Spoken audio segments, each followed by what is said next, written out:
안면 윤곽 수술하고 10년이 지나면 대부분 얼굴이 됩니다.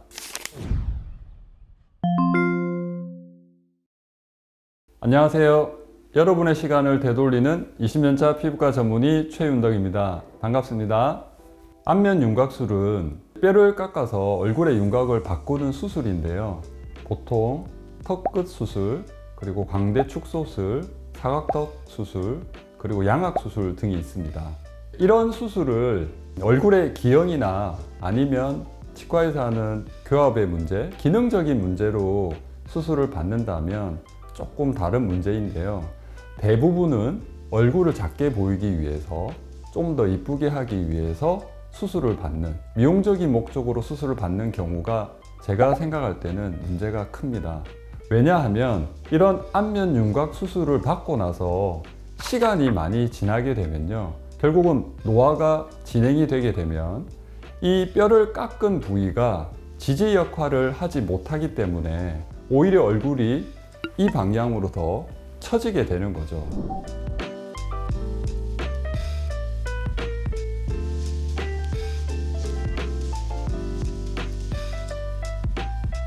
얼굴이 처지게 되면 성형외과에서는 안면 거상술이라고 하는 또 수술을 받으라고 추천을 합니다.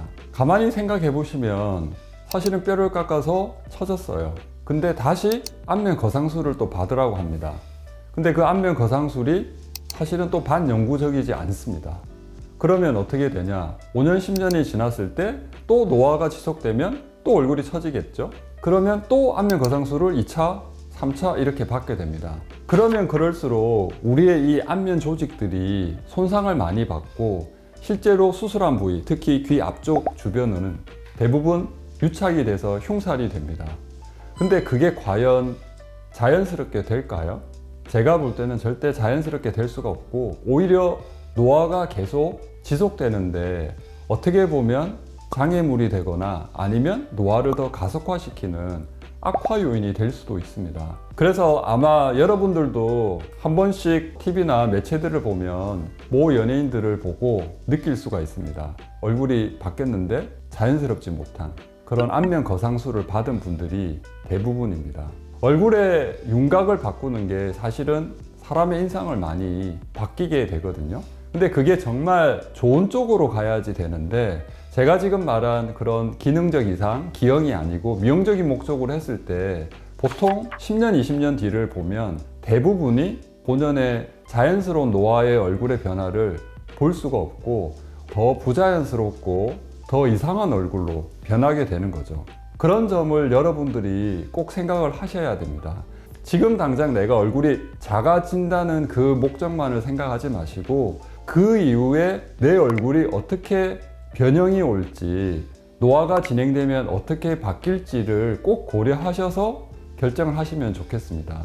그래서 제가 지금 하는 인스킨 레이저 윤곽술이나 윤곽 볼륨 필러나 이런 시술들이 그런 윤곽 수술이나 아니면 안면 거상술보다 즉각적인 효과는 떨어질지 모르지만 10년, 20년, 50년 뒤를 바라봤을 때는 오히려 훨씬 더 자연스럽게 노화를 좀 좋아지게 하고 복원시킬 수 있는 방법이거든요. 그래서 요즘은 많은 분들이 이제는 뭐 90세, 100세 시대를 바라보다 보니까 60, 70이 되더라도 그런 시술을 받고자 병원에 오시는 분들이 많아졌습니다.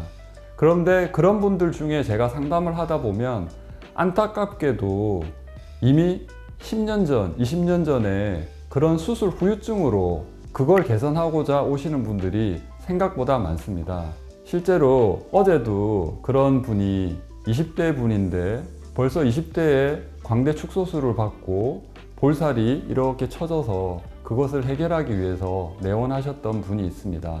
참 안타까운 사례인데요. 이제 그렇게 한번 뼈를 깎고 나서 이렇게 처지게 되면 그 부분을 해결하는 게 쉽지는 않습니다.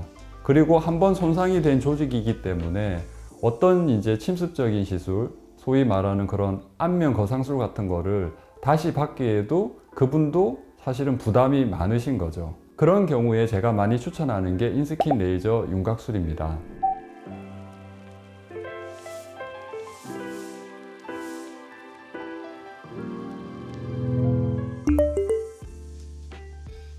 오늘은 안면 윤곽 수술 후에 이제 발생하는 그런 처지는 문제, 후유증에 대해서 말씀드렸습니다.